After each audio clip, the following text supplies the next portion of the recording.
Nah, tugas di wilayah hukum Polda A+, sosok Kompol Kasranto diduga kurir narkoba Teddy Minahasa. Sepak terjang Kompol Kasranto tak bisa dipandang sebelah mata.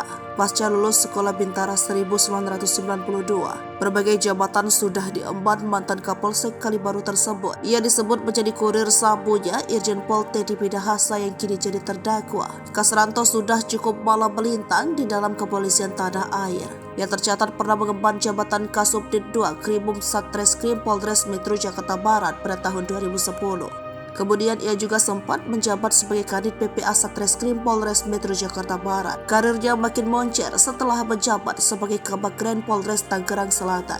Pada tahun 2020, ia dipercaya sebagai Kasubag Humas Polres Metro Jakarta Barat. Saat itu, dia pernah ikut merilis kasus kematian 3 orang di Cengkareng karena ditembak oknum polisi.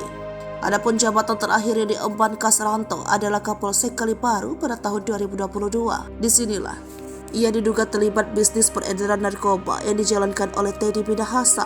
Saat itu, Teddy merupakan Kapolda Jawa Timur. Peran Kasranto diungkap oleh Aibtu Janto Situmorang di hadapan hakim pada persidangan Senin 20 Februari. Ia mengaku diminta Kasranto mengambil sabu seberat 1 kg. Lalu, Janto mengantarkan sabu itu diantar ke seorang bandar bernama Alex. Janto kembali diminta Kasranto menawarkan sabu yang diantarkan langsung oleh Kasranto. Keduanya bertemu di pelabuhan Tanjung Priok dan sabu diantar langsung ke anak buah Alex oleh Janto. Diduga, Kasranto bekerja sama menjalankan bisnis narkoba ini bersama Teddy Minahasa. Total 11 orang jadi terlibat peredaran narkoba ini.